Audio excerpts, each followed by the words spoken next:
Hey, welcome back to another edition of AGI Schools Out Saturdays, where we talk about preparing students for their future, not our past. I am joined by Stevie Frank, a technology and structural coach at Zionsville Community Schools. Stevie, we just met each other the other day at a really cool event, but I'll let you introduce yourself a little bit and then we'll dive in.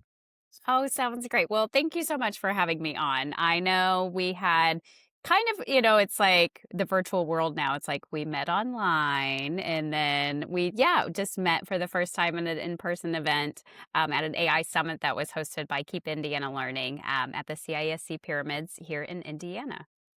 And so I am a digital learning coach located in Zionsville, Indiana. And so I support three different buildings.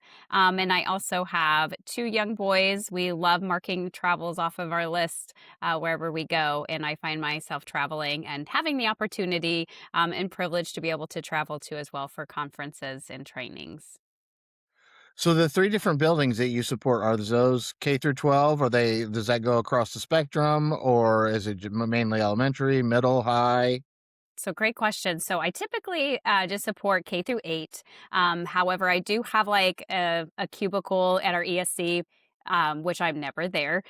So there's other times that I also have like some of those like administrative duties and meetings that kind of come along with it too. So I like to say like I'm everywhere and I'm nowhere at the same time. So That is awesome because you are the first, I think. Yeah, I've had a middle school teacher on here. Most of the people that I've had as guests are either high school or post high school education. And I am like a super firm believer that this technology is going to be so impactful that the conversation needs to start long before kids get to high school.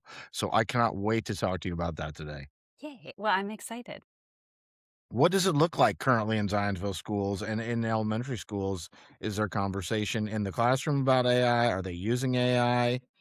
So, wonderful question. And I think every single district is kind of going about this and trying to figure this out in their own way, and that's organic. And I love that.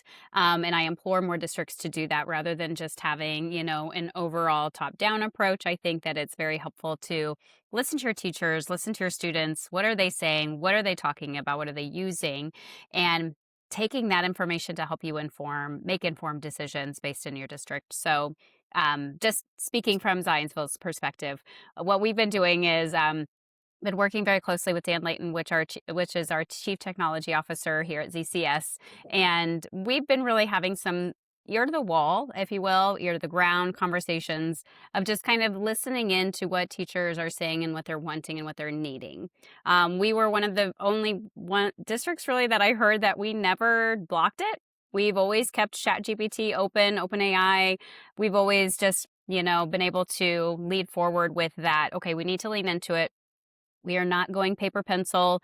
There was a shared mission and vision that was shared across all of our schools. So I am one of three in my district. And so we all collaborated together and then went our separate ways to make sure that we shared the mission and vision of we're not going paper pencil. We're going to embrace this. And here are some things that we need to be thinking about as we're using AI. Now, we are not trying to push AI, if you will, into the conversation. We do have Go Guardian as a way for teachers to kind of, say, hey, on this assignment, we're not using AI. And there's space and room for that, and there should be. But as far as like AI use for that elementary level, for K1, 2, 3, maybe even into forward, just like, let's just talk about AI. Let's let them understand that AI is a robot, AI is not real, and just kind of introduce them to the topics of what artificial intelligence is, how generative artificial intelligence is different, and just kind of getting that baseline into it because we don't want to steal that productive struggle from students. And I think elementary is too young. I could see it sprinkle in on fourth, and there's been some fourth grade teachers that have utilized it. We have a platform that's called Magic School for students, and so teachers get to like create their own guardrails in their own classrooms and set it up, and then have that oversight, which is, I think, key to a successful classroom in using AI is to have those guardrails and parameters. And then in the middle school, we're really just trying to figure it all out. So we've got some teachers that are just like super users and they're excited about them and they're using it with kids. And now we're starting to have conversations of like, let's pause for cause here. Just because we should or just because we can, does it really mean that we should be using it with students and really having those intentional conversations? And so the high school is just a gamut. Kids are using it. They know they're using it. And we're just trying to figure out where's the best place for it to not replace our students' thinking. Oh, that is so much to unpack. I love I know. everything I you was said. like, I'm going to go for a bit and then we can dig right back in. No, it's great, and listen, I am not sycophantic like AI, like, I will give my opinions. I've had the mayor of Carmel on here. I'm highly disappointed that at Carmel High School, my daughter is still not using AI in the classroom. I think they're not setting her up for success. I do not disagree with you. I love the approach with kids, like the young kids. I don't it's not so much using the tool as starting to talk about what AI is, that this is a robot, that this is not sentient, or that and obviously you wouldn't use that term with kids, but Yeah. I mean, we have to discuss bias with kids. There's a lot of things that AI does. We making up stories, right? Like there's a way to age appropriate have conversations with kids about how human beings use natural language to manipulate situations or to say wrong things or to have wrong to be biased against other human beings and to bring in this into the conversation these new tools that they see around them, whether it's in Roblox or Snapchat or ChatGPT directly, right? Snapchat was where my daughter first. She's 15. I'll tell you, and I've I fell in love with AI when ChatGPT launched, and she's at that roll her eyes at dad age. But I would always ask her and her friends and just drive her crazy, like, "What are you guys doing with it?" And so she started talking with the Snapchat one, and there was a big story about Snapchat. Like there was the AI had been telling a young girl that who claimed that she was in love with a 30-year-old male that it was okay and you should love who you love and your parents should understand. And I was like, and my daughter let me stress test the Snapchat, her Snapchat chat, and it kind of aligned with that. And I've assumed that they would fix that, but just the importance of having the conversation with her, being like, this is what this thing is, and like it's not cool that it's telling you that, and they're probably gonna fix that, but Yeah. you should be aware that's not good advice. And I love that you're inviting that conversation into the household. And I think that's something that we as parents need to tackle. I think sometimes we often will punt a conversation to, it seems like teachers, when I'm like, no, this is a parent conversation. And that's one of those examples. So I have a first and a third grader, and I always use voice to text, as I'm driving. And I'll just like, I'm not going to say it because it's going to turn on. And I said, "Hey, text husband and tell him this." And then it came back and it said, "Okay, already all done. Anything else?" And I said, "No." And my son was like, "Oh my gosh, she's so smart." And I was like, "Oof, I've been waiting for this." I was like, "I've been waiting for this. Okay, here's my moment to shine." And I was like, "Well, it's actually not a her. It does sound like a her. It's a robot. And it doesn't know everything. It's not as smart. It only is just learning from everything else that the internet has been, what's on the internet. And it's just making its best guess of what's coming next. And so it doesn't know everything, it doesn't have all the information, and it is not alive over there." And I think if our kids can even start to understand, they're like, so we don't have one because I'm a little freaked out about them, to be honest. It's like the Alexas and the Echo Dots and all of those. Like, we don't have those, but I know a lot of our kids do. And so a lot of them are like, "Hey, Alexa, what is da da da da da?" And then it chimes in, and now it has AI built into it. And so some of the kids are like having full blown conversations with this thing that's in their house and in their room. And I don't know. That's kind of like when we talk about our littles, like if I think they're going to be growing up in that world and that's okay in a space for that, but like how do they interact with it and what's appropriate? That's where we as parents get to draw those lines. I couldn't agree more. Mattel actually had planned to put it on in Barbie dolls like 18 months ago, and I haven't seen that come out yet, but I'm sure your teddy bears and your can you imagine if Teddy you were a little Ruxpin. kid, if you could have like a full-on ChatGPT style conversation with your stuffed animals like that, that would be confusing. It would be fun and entertaining, but it would also be confusing. And it goes back to that just because we can doesn't mean that we should. And I think that's where I've just kind of gone into that realm of, I'm gonna empower my kids and to make sure that they know what AI is. And we've played with AI image generators.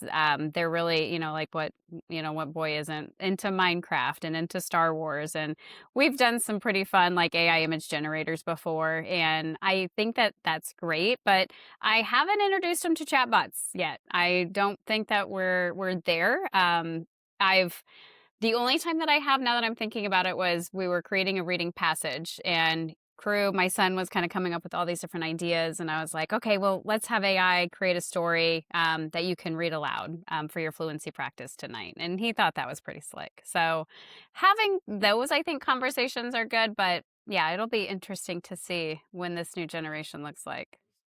I The generation using it to create images and videos and things like that, I think that's a huge unlock.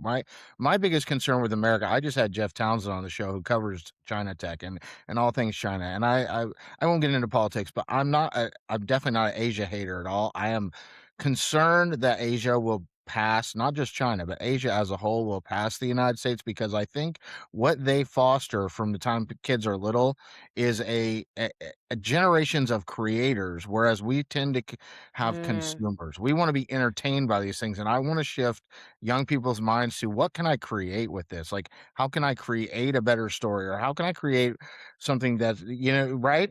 yeah. That is rather than how can this thing entertain me nonstop.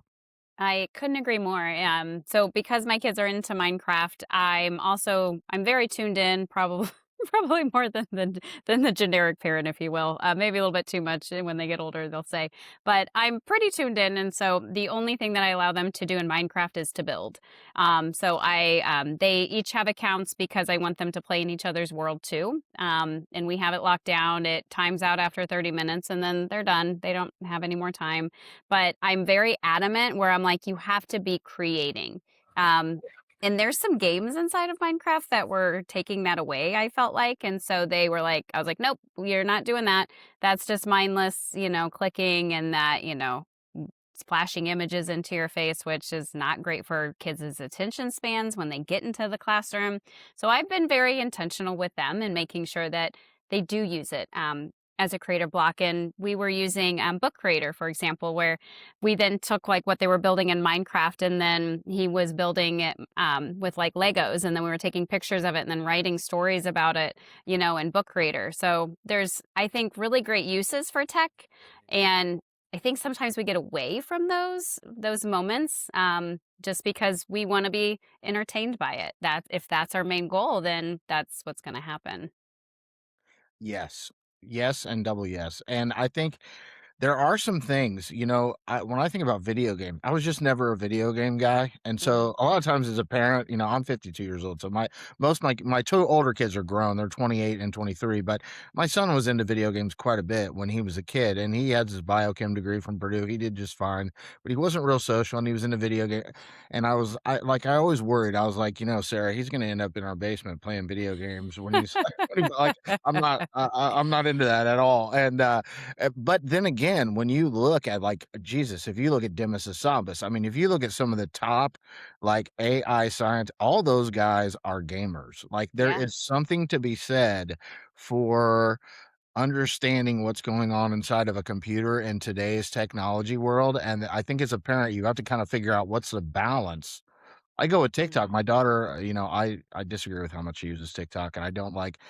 I was as in the '90s. I like to listen to NWA and EDE, and so all that stuff is like I get it. It's being a kid. I still don't like hearing it come out of my daughter out of the bathroom. My daughter's in the shower or whatever, right? But my rule with TikTok is the minute I start hearing politics coming out of TikTok, your TikTok's Mm. a problem because I don't want your mind being warped by its political opinions. But the thing that I'm trying to say is, like, she's always, I say she has TikTok Tourette's. She can't walk past a mirror without doing a little dance, and she's created a lot of videos with her friends, and some of them had, like, 1,000,000, 2,000,000 views, and I'm like, "Sarah, like, you should let her get an affiliate marketing thing going on." Like, and my wife's concern is, no, that's like the pipe dream of being an influencer, and she's gonna be on TikTok all the time, and, like, there's a balance there, I get it, like, Yeah. I have a podcast. As an adult, I realize I'll probably never be a podcaster for a living. When you're 15, it's easy to fall into, like, I made a little bit of money on TikTok. I'm going to be an influencer the rest of my life. But the flip side of that is, like, the digital economy may be the economy of the future. Why not learn how to be an entrepreneur? Learn how to set your boundaries. Learn how to draw up a contract with parental aid, which you'd have to have because you're not 18. Like, all that digital world, I think there's not just one lens to look at it through, I guess, is kinda what I'm getting at. I completely agree, and I know this was something on the panel that we were on together back on Tuesday. Was we talked? I talked, brought up the World Economic Forum 2025 jobs report, and I think it's like second or third in there, and it talks a lot about how I think it's like social clout is the way that I kind of Mhm. understood it, where it's like you have to have a social presence in order to get your next job. So now it's like people are not hiring me for a consultant because they're like, "Oh, I heard about everything you're doing in Zionsville." I get hired for jobs because they're like, "Your LinkedIn was on point and your social media presence was there and I marketed myself and I have a package and I have a brand and I got images taken, professional photos." And I think the more and more we get further into the future, the more and more that that is important. Now, what's important for 15-year-olds is to realize, like, is that dancing going to hurt my possible Yes. career, potential career, or is it going to help? And for some people, like, when they go viral or they get deals, like, that's huge, and that becomes a business. My business was created from this, right? Was LinkedIn, X, Twitter. It's always Twitter. That was some place I'm with that you. I got started on and I started connecting with others and it just started to grow from there. So, as somebody who's like experienced it for myself, I don't think it's done any harm. In fact, it's helped me to tear down the walls when I was a fifth grade classroom and be able to see what people around the world were doing in their classrooms. And I think that it was such a positive space for me, and I think sometimes we take some of these, like, small negative nuggets and we Uh-huh. run with them because it's easy, and so I don't know. I don't know if that answers any questions, but I know for me, at least, that's something that social media has done nothing but positive things. Yes, I've had to deal with trolls, we all have to take the good with the bad, but that's just kind of what happens whenever you do open up the can of worms. Well, and I think one of the things that it opens up is a conversation with preteen to teenagers that they're not willing to have otherwise. So if I'm Mm, just trying to talk to my teenager who uses Instagram, Snapchat, you name your social media platform, if all they're doing is consuming on it and I'm going and, hey, there's 30-year-old guys on there that are trying to pretend like they're 15-year-old, like, yeah. you could just get the, yeah, dad, I know. Yeah, dad, I know. Whereas if I were to let my daughter start an overseen business on TikTok. Now all of a sudden we're having realistic conversations about what you've just said, about things I've had to think about my own personal brand. Like, I hate Facebook. I originally in 2018 got into social media marketing. I was never a consumer. All I did was market the companies that I worked for and Yeah. anything that I was trying to, and my friends would start get irritated because I didn't have any kind of like a human presence.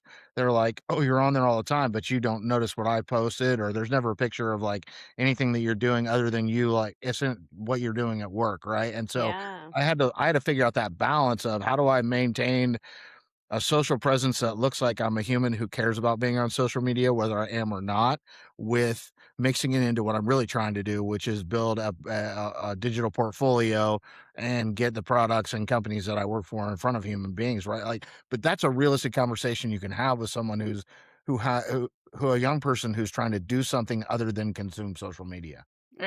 Completely agreed. It's just so interesting now that it's that social clout and that social media presence is something that's extremely important. And going back to that amazing summit that we had on Tuesday, Mhm. seeing the RCS team, so Richmond Community Schools, he has a tech leadership group and he's got a group of kiddos. And kiddos, like, I don't know if they're like under 30 now, they're just kiddos to me.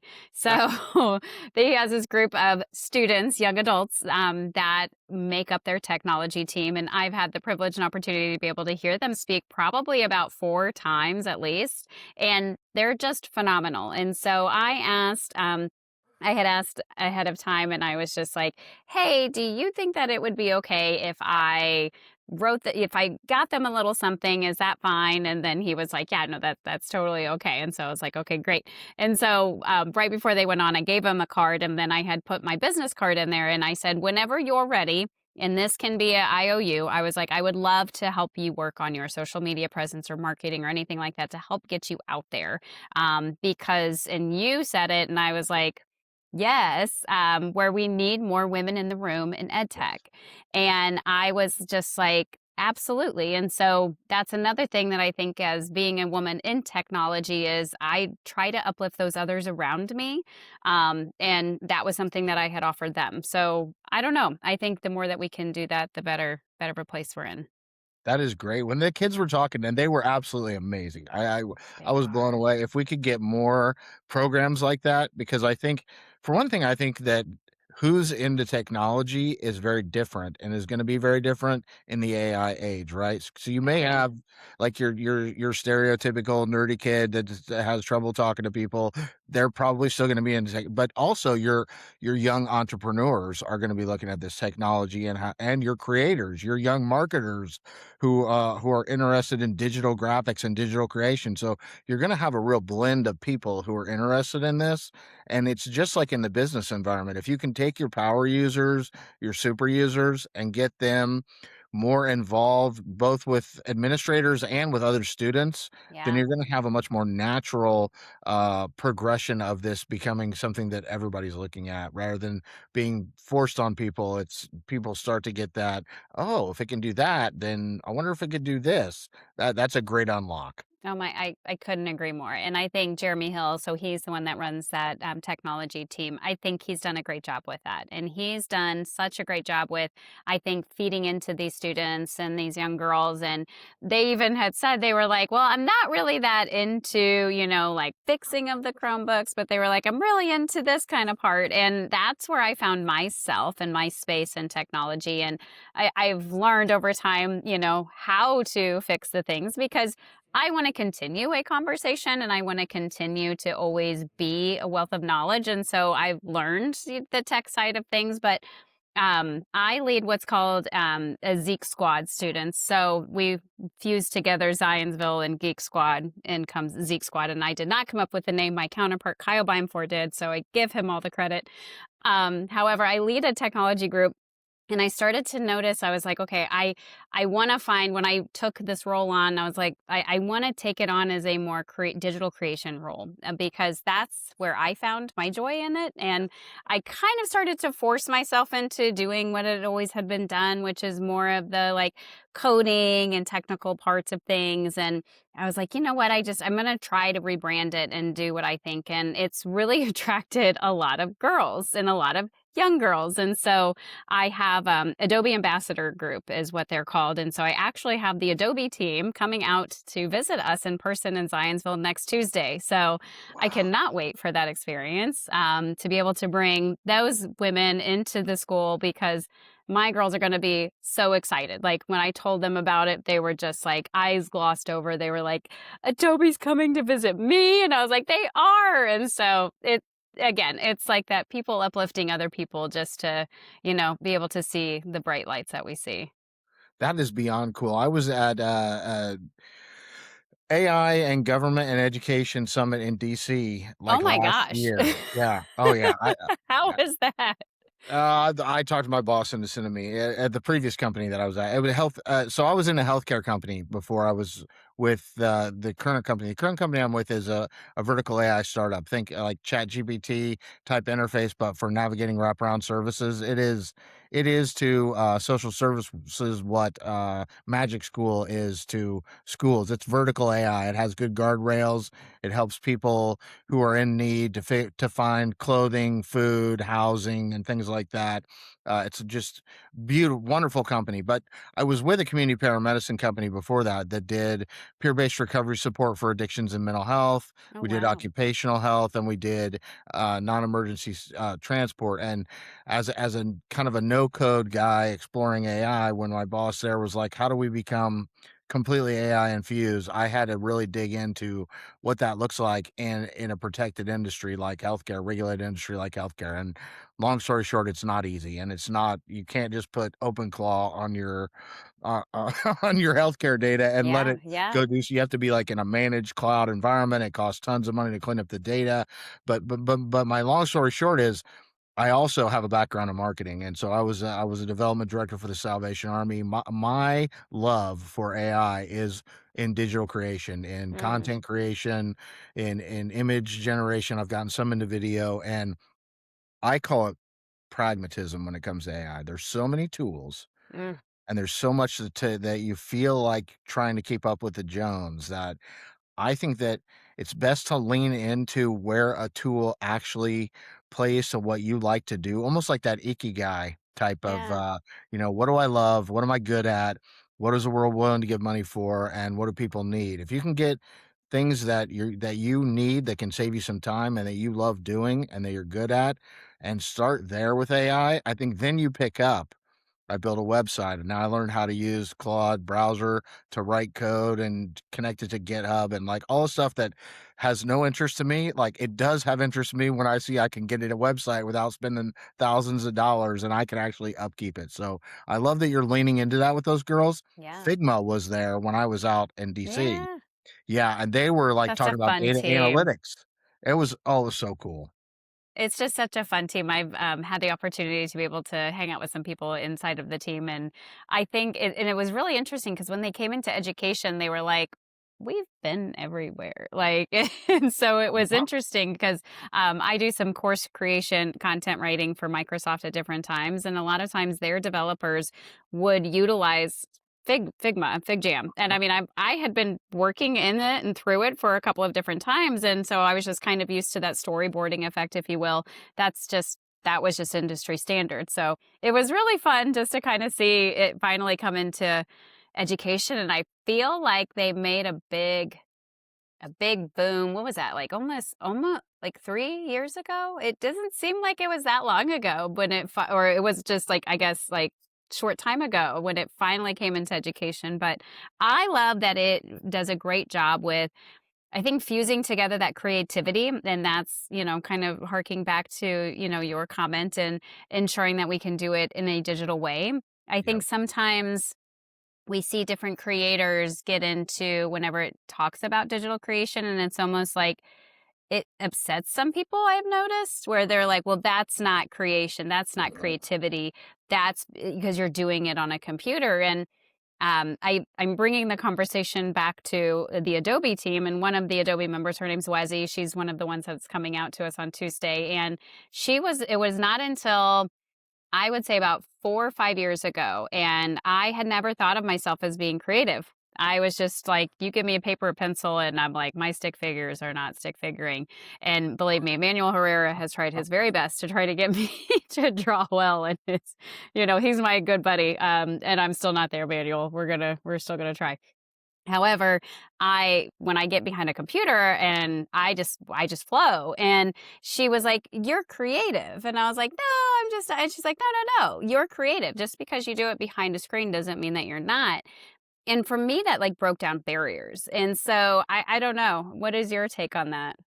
Agreed, and I think when you start getting more into tools like you're talking about, like Adobe and Figma, you're not just going into an image generator and giving it a prompt and getting one product. You're starting to look at how does this product that's almost like a Monday.com or something for a creator, like how does it access files? How does it store files? You start getting into data analytics. You start getting into like the real workflows that you're going to use in the workforce, you start getting into design thinking, which I Yeah. think is an invaluable concept going into the AI world. And you start thinking about, okay, who is my end user? Like, who am I designing this for? Am I designing it for my fellow classmates? Am I designing it because I want to try to make money off of it?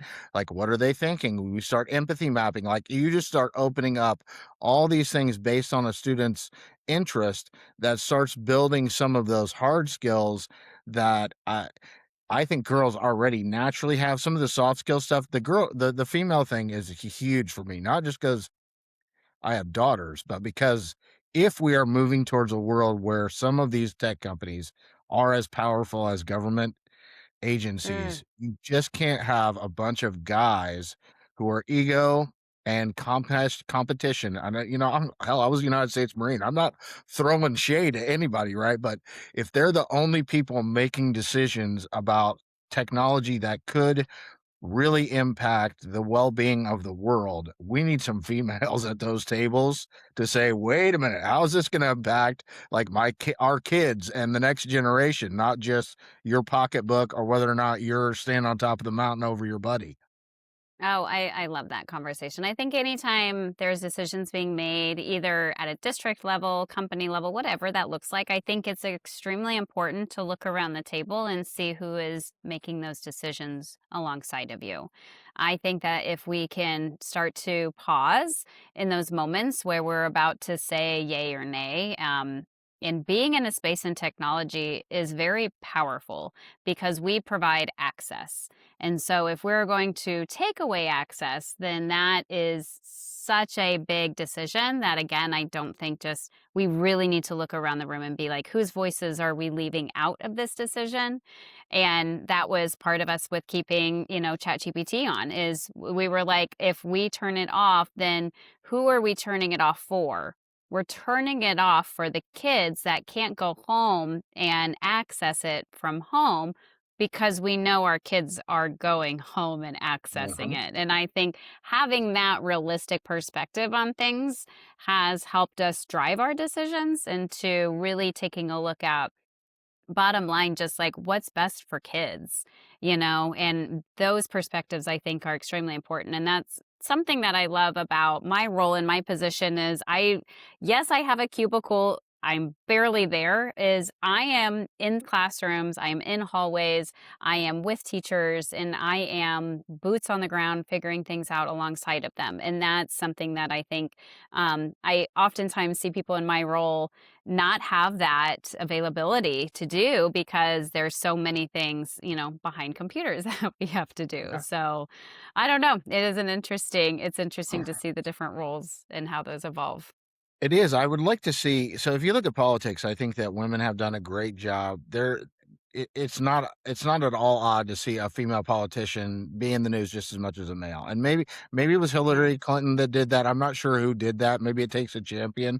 But if you look at the tech news, like, it's odd today to a lot of technologists that people know who Demis Hassabis from DeepMind is and Sam Altman, like Elon's always been in it. But even as I start to name those names, if I was to name Fei Li or Miriam Murati, like very, very few people in the public know who some of Yeah. these women who are super powerhouses are. I wonder how societally we start to get a little bit of press around that as well, so that it's not just, Sam and Elon battling it out that puts it in front of, but that's not it. Like Demis has, he has a whole The Thinking Game is a great documentary. Like, people are starting to know some of these non-combative, but really high level scientists are. I just want to make sure that somehow society we're starting to do that with some of the, because there's some Fei Li. Dr. Fei Li is amazing. The things that she's doing behind the scenes with world models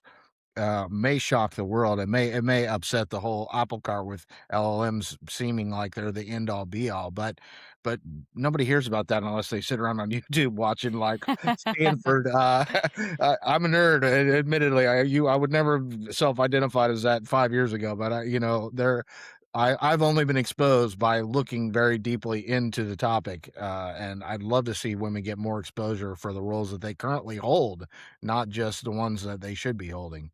Yeah, no, I completely agree. And I think the closer and closer that we get to, again, that when decisions are being made and we're looking around that table and seeing whose voices are left out, I think if we can really start to lean into that more, I think that's going to help. And especially with taking a look in education and typically, and in my experiences, has been predominantly women.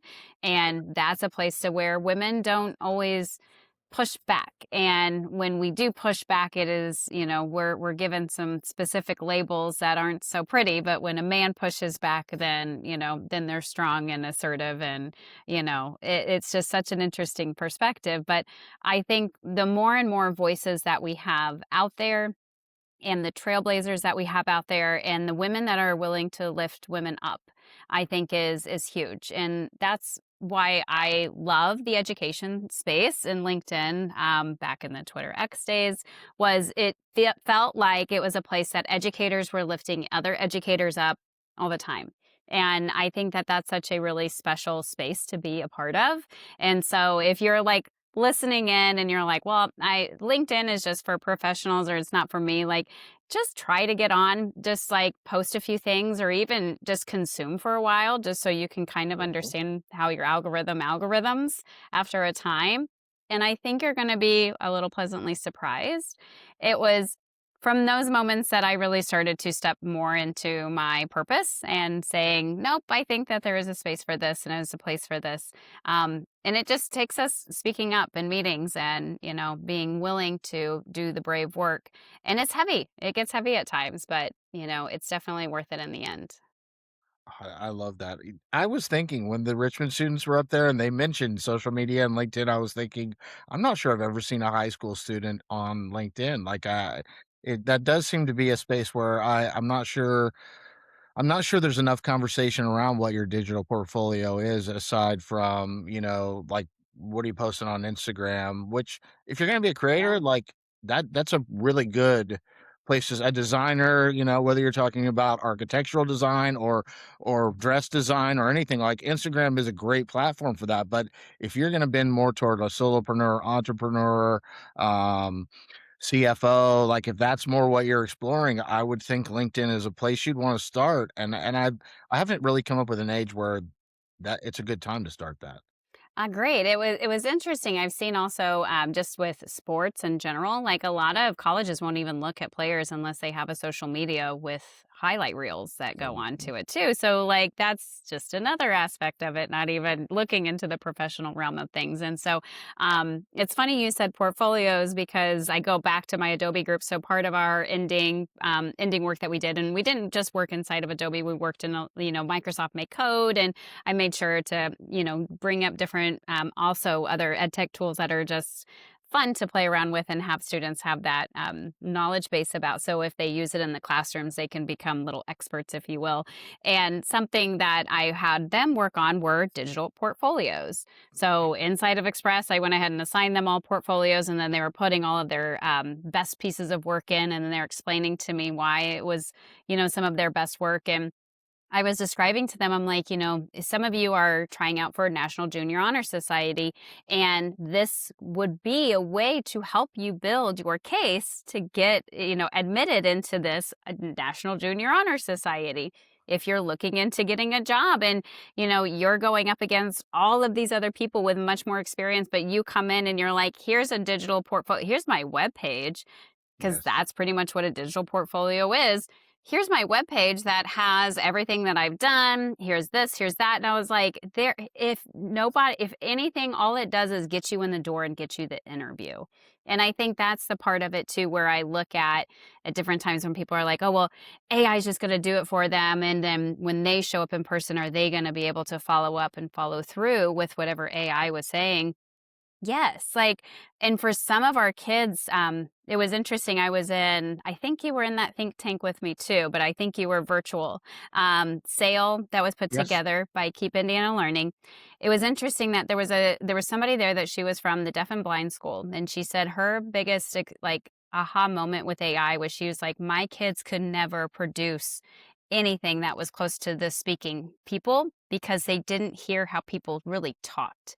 And so when they would produce writing, it wasn't what people sounded like. And she's like, and now they're creating these documents and these emails and these resumes that sound like people. So when they show up to the meeting, they're like, yeah, it got me the interview, but our human capacity within that face-to-face interview, that's what gets you the job. So I don't know. I'd really like to see AI as an equalizer, and trying to level that playing field. I think that is an excellent point. I think something else you brought up made me think like we need these kids to show us what the next step is because one of the things Yes. I've thought about, which is, HR bots and resume bump up bots, like the whole resume thing was kind of becoming cumbersome before AI, and now it's just kind of like AI talking to AI talking to AI talking to like people are mass producing resumes, companies are mass going through resumes. So the idea of a digital portfolio was already on my radar before AI, but now I listen to a lot of people talk about, well, you should have like your GitHub repo so that a company can look at that. And so now that I've been in GitHub, I'm like, that is an asinine idea unless you're going for a tech job. Like if I send Yeah. someone in outside of tech, my GitHub repo, they would open it up and be like, okay, what am I looking at here? Right. So I think we need these young minds to say, here's the skills that employers are gonna wanna see. How should we like, how do we present this in a way that the most number of different industries and employers will understand what your skills are? Uh, it's almost fun to say, like, "These are old people, don't forget these are Facebook people," right? So you can't like, how are we gonna help them navigate what you're trying to show them and do all of that in something that's compact enough and demonstrative enough that we can send it to them in an email or as a link to a site? And so I just think it's a huge unlock to bring these young minds to the table and say, what could be, right? And then maybe our pragmatism helps them refine that down to what can be. Agreed. And I think one of our biggest roles is also gonna be get out of their way Yeah. and allow our ceiling to be their floor and to look at that example and to say what systems do we have in place that have just kept it moving the way that education has always been, which looks like the quiz, which looks like the test, which looks like, I was, oh, we have to memorize these things because I always had to memorize those things. And we need to stop getting into that cycle and thinking about now that AI is around. It's like, okay, what skills do we need to build in now? Do we need them to regurgitate information at such a fast pace, or do we need them to be able to have AI literacy skills to be able to produce that next thing that we don't even know about? Um, that's been some really big moments of cause for pause for me of just taking a look at like what could be possible and then seeing if I have stifled innovation at all with students or with even teachers and taking a look at that. I think that goes back to that creativity piece where it's very uncomfortable to live in that gray area Mm. of creativity, and when we can get into that gray more and more, it becomes more comfortable, and then hopefully that'll be the space. And so I don't know. I'm hopeful that the next generation will be able to trailblaze forward into that regard. One of my favorite sayings, I brought it up at the panel you and I were on, which is the Zen mind, beginner's mind saying. In the beginner's mind, the possibilities are limitless. In the expert's mind, they're very finite. Why not? And Krista Swanekamp from Magic School, I don't know if Yeah. I figured you might know Krista. She was on the show one time, and she talked about when she was a teacher in 3rd grade and had her 3rd grade class working with NASA on some problem that they wanted like 3rd graders' perspective on because these kids' minds are not constrained by all of the things that our minds have told us are impossible. Everything is possible to them. So to let them express that and open us back up to possibilities is definitely something we're going to have to explore, and everyone's going to have to be a lifetime learner going forward anyway because this stuff is not slowing down. You could be great at LLM AI right now, and 6 months from now, you're gonna be like, "Oh, man, I'm falling behind again." I know, I always give that caveat when I'm like, "Here's what the latest and greatest is," and I'm like, "Okay, what's the date? Because Uh-huh. this is going to change quickly if it already hasn't already," which is interesting.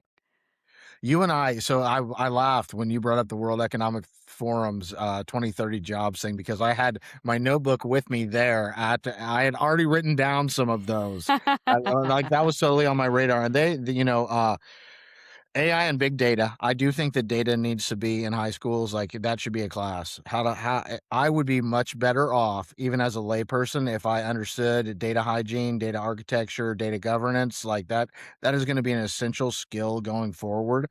Yeah. But networks and cyber, technology literacy, creative thinking, resilience and flexibility, curiosity, leadership, social influence, which you mentioned, talent management, and analytical thinking were all some of the ones that I wrote down.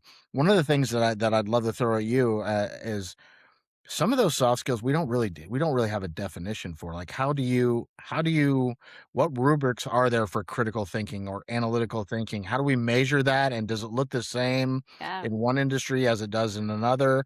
Those are some conversations I think we need to be having as a society and definitely in the education space. Couldn't agree more. It's funny. I lead a presentation that's called "Critical Thinking in the Era of AI," and I started off by saying like longtime listener, of critical thinking. I just think it's always been a very important skill. I had the opportunity to work with my college professor during my master's program on co-authoring a couple of scholarly articles over the importance of critical thinking. And what we did was and this was even before the New York Times article came out about it, where we critically looked at textbooks and how they were written and seeing if they were persuasive. And what we realized was after taking a look at some of the ways that the textbooks were presenting history was not historically accurate. And those experiences to us, because then we were like, well, is it like that everywhere? And so then we were able to source some different textbooks from different states. And, just that I had picked up from Goodwill. And then we were like, wow, they told history through a different way. They had different, like, how can history be factually different? And then we just learned to critically read. Whatever you read, wherever you read it at, always question it, look at those strong verbiage, look at the words and take a look at it. And I have to give a call out to the News Literacy Project. They've done, I think, an amazing job at helping to formulate how do teachers do this. And it was funny, right when AI came out, I will never forget, I went to TCEA, and it was 2023, and TCEA happens down in Texas in February. And nobody had any sessions on AI because it had it just came out late November. And I remember I'm like sitting front row, waiting for Matt Miller's session to start because it was like Holly Clark too as well. And I was like saving seats for all my friends because we're like, it was just the only place to be, to listen about AI was this like one session. But I remember listening to it, and I remember, start to finish, here's what AI is, here's how, and I remember just being like, oh my gosh, critical thinking has never been even more important than it will be for these kids. And, thinking about your daughter and going back to the beginning of our conversation, and whenever that Snapchat AI bot was telling her she has to have that level of critical thinking in her brain to be like, is this right? Does this sound right? What's my gut check telling me to do? And I don't think that we're doing it enough. And I think it comes back to that, again, going full circle at the beginning of our conversation. Like, if we teach our kindergartners and first graders that it's a robot and it doesn't know everything and that it's smarter than an AI, like, we're doing something. Like, we're doing something really well. If, as I'm talking to my kids and they're like, well, she's really smart. And I'm like, she's not a she. It's a robot. It was, it learned from the internet. They don't understand what Reddit is, but like it learned from the Sure. internet, all of it. I think we're moving in a hopefully a better direction.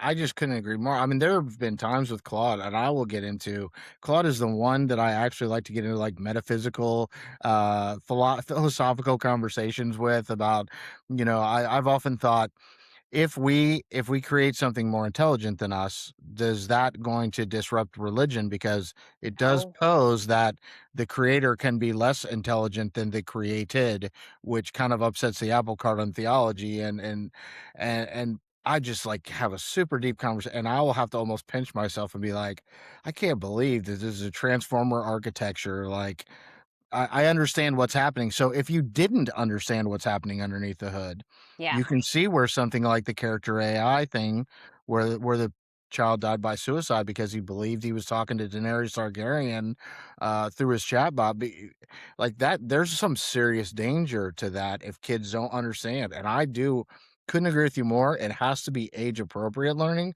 But I go back to Schoolhouse Rock, how Bill became a law, right? Why can't we create some videos like that, or so, like how a transformer became an LLM, right? Like, let's just show these kids like there's no magic under the hood.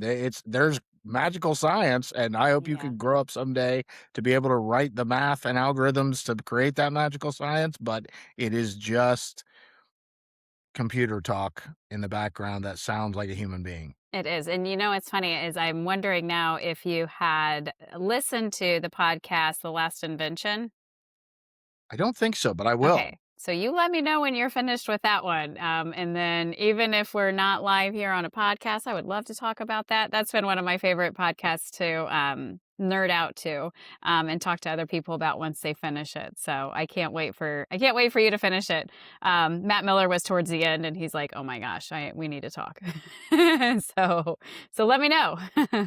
I will definitely do that. I'm writing it Yeah. down right now. The last invention. Yeah, I think it's a great way if you're listening to this and you're like, I don't really truly understand what AI is, and that Jason guy sounds really smart about what he knows what he's talking about. What is going on under the hood? It does a great job of the documentary style of explaining what it came from and how it works. But it does a really great job with telling us where it's going. Um, and we all should be paying very close attention to where it's going because there are more laws that are written to how to make a sandwich in New York City than there is on AI. So we need to pay attention to that. Well, and if you want some good reading material to go to sleep to, read Well, How of to Build a course. Large Language Model from Scratch. Okay. Okay. It's literally for lay people to understand like how to build a large language model from scratch with data sets and everything, but it is so boring and so dry, and so it is very insightful because it gets into a lot of different types of Yeah. AI Yeah. other than just the large language model or transformer architecture, and so I learned a lot from it, but I didn't finish it. I won't lie. It's a heavy read, but I think what you're pointing out is it's a great way if we can point people to things. I would say, have you seen The Thinking Game with Dimas Savas? Yeah. Yeah. Yeah, that kind of inspiration. We need more of that. Only 23% of Americans think that AI is going to have a positive impact on their future. Like Yeah. that's dismal. That's less than ICE's popularity right now, which is Wow. yeah, Wow. I didn't realize that. yeah, that's a big Gallup poll that was put out not too long ago. That's they're way down there, just below ICE, and the data centers even more so Mm, are like nobody wants these data centers. That some of it is misconceptions, some of it is more pragmatic conversations. Like there are ways that don't just create wastewater when you run water through these things that you can actually recycle the water. It's a little more expensive, but those pragmatic conversations are what we need to be having with these companies that want to build data centers. Like, are you going to lower the energy bills for local residents? How are you going to make sure that you're recycling the water? Like, even if you have to spend a little bit more money. And I'm a big advocate of if Meta's coming to your town or Google's coming to your town, like they some of the social services needs that your town may have is like couch change to these people. Like let's start having a conversation about, okay, we'll let you build your data center here, but aside from the construction jobs that are going to be created for the 5 years during what follows after that, how else are you willing to invest in our community so that this is a plus positive for everybody? And it's interesting because if you're truly concerned with the water consumption, you should really look up the meat industry. Uh-huh.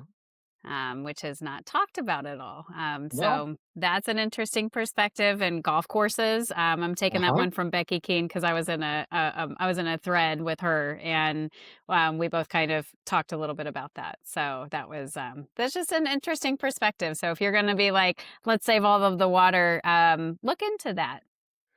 And I'll double down on that because when I talk to young people who talk about CO2 emissions, take a look at what TikTok produces in national US TikTok use produces in CO2 emissions compared to large language models. And I bet you're not I willing to give up didn't your know that TikTok. one. Uh-huh. See, gotta add it to my little pocketbook. It's all how you frame it, right? And It is. that's what I love about talking to people in the education space because adults are gonna argue over this stuff, they're gonna be biased. We're one of the most political biased times that's in the history, and in my history, definitely. But these young minds, like, they need pragmatic conversations about how this is gonna shape the future and their future and how to use it so that we don't have the mistakes that we did with social media and just kinda be like, well, they're on it, so, whatever, we'll see what happens because 'cause we'll see what happens could be a very negative impact on young people. Agreed. Completely agree. It has been awesome to talk to you today. It has been so great. Thank you so much for inviting me and asking me to come onto the show. And it was great to meet you in person for the first time a couple days ago. So I'm glad we set this up. Likewise, let's stay in touch. I'd love for you to come back on the show sometime. Yeah. Um, I guess the last question I have for you, this is always a fun question, and if one sci-fi movie had it right, Mm. 10, 15 years in the future, which one do you think we're headed towards? I want to go towards the Jetsons. Like, I am here for having a robot clean my house, and I am here for self-driving cars, and you know what? I am here for that. That is what I'm here for. I've been trying to talk to Boston Dynamics and to send me one of their robo dogs like Yeah, Astro. Oh yeah, I would love they don't shed. That's my wife's thing about dogs. They shed too much. So that's robot a dogs good do point. not shed. That's a good point. And I'm hoping the self-driving cars are better. Waymo I've taken a couple of times and I'm like, well, we'll get better along the way, I'm sure. I love Waymo. Oh, it wasn't as good. I don't know. Where did you take it? San Fran. So did I. I felt like you needed a good San Fan driver. You needed an Uber driver because like if you don't, like you're sitting in that stoplight waiting because it doesn't creep, like people do, humans do. Uh-huh. It'll creep up. It's like, nope, that's nope, can't go yet. And we sat through like 3 or 4 lights. Um, Oh, so after oh, that experience, the second time I was like, all right, give me a person. I want a human. I could see that. So LiDAR is what they use, and there's little robots at Purdue that deliver food that I'm here for that. oftentimes wait forever. I'm here for that too. But yeah, they do follow the rules very, very well. Humans don't always. I was at Purdue doing a lecture and walking back to my car, and there was one of those little robots, and Yeah. it kept not crossing the street, and students were yelling, "It's okay, little robot, you can go." It was such a fun. I like almost laughed myself. It was so cute, but yeah, Oh, that's fun. that's what Elon's betting on. He's trying to create a self-driving car that actually understands the world rather than being on a grid and using lidar. We're gonna get way too deep. It has been We awesome are. Oh talking my to gosh. you. It has been so great. Thanks again, Jason. I appreciate it. Thank you so much. Things just get real. Looks like this dude's riffing on 11 Labs. Is this guy using 11 Labs? And I wonder what model he'll work with next week? Yeah, ride that wave.